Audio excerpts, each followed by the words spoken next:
नमस्कार। बहुत ही सुंदर सा प्यारा सा राम जी के गाली के गीत लेके आयल बन जाए। राम जी, श्री रामचंद्र जी जब शादी करे जाता नहीं तो सखी लोग बहुत तरह के गाली दे रहा बड़ी जा, कह तरी जा कि पहुना के गरी आवे के नहीं क्या गाड़ी दे रहा बड़ी जा। इहे गीत में बा तो ऐसे ही भी जानकारी रोआ लोग के होई कि जन गाली देवे के परंपरा बा बहुत दिन से चल आ रहा बा।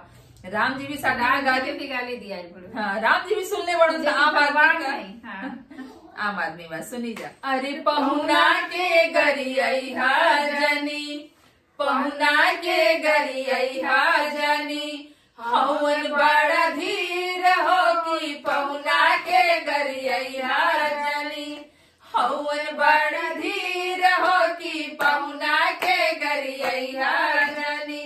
ऊपर से करिया बाड़न ठाकुर शालिग्राम गैसन, ऊपर से करिया बाड़न ठाकुर शालिग्राम ऐसन। भीतर से निर्मल जैसे, भीतर से निर्मल जैसे गंगा जी के नीर हो कि पहुना के गरिया जनी, हवे बड़ा धीर हो कि पहुना के गरिया जनी, हवे बड़ा धीर हो कि पहुना के गरिया जनी।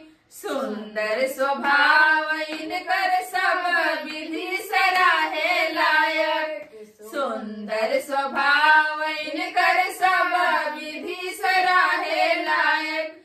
सिया जी के छाया जैसन, सिया जी के छाया जैसन सावर शरीर हो कि पहुना के गरिया जनी, हवे बड़ा धीर हो कि पहुना के गरिया जनी, हवे बड़ा धीर हो कि पहुना के गरिया जनी।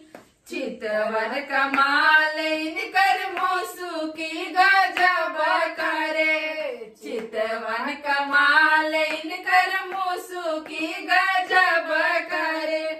प्रेम इनके बांधे खातिर, प्रेम इनके बांधे खातिर जुल्फन के जंजीर हो कि पहुना के गरिया जनी, हवे बड़ा धीर हो कि पहुना के गरिया जनी, हवे बड़ा धीर हो कि पहुना के गरिया जनी।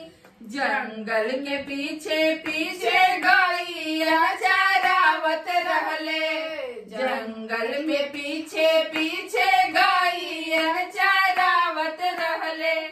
पूर्वज दिलीप इनकार, पूर्वज दिलीप इनकार जैसे अहीर हो कि पहुना के गरिया जनी, हवे बड़ा धीर हो कि पहुना के गरिया जनी, हवे बड़ा धीर हो कि पहुना के गरिया जनी। रघुवर के 5 गोता पिताजी प्रसिद्ध बाड़े, रघुवर के 5 गोता पिताजी प्रसिद्ध बाड़े।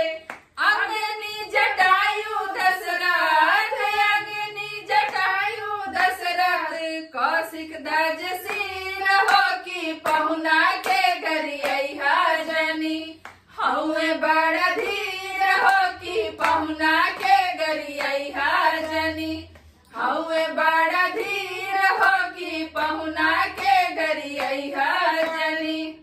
धन्यवाद। राम जी पहुना बन के आये बड़ा ना गाली सुनता ना। देखी जा, गाना अच्छा लगे था वीडियो के शेयर करी जा, लाइक करी जा, चैनल के सब्सक्राइब करी जा, फेसबुक पेज के फॉलो करी जा, हमने के आगे बढ़ाएंगे। धन्यवाद।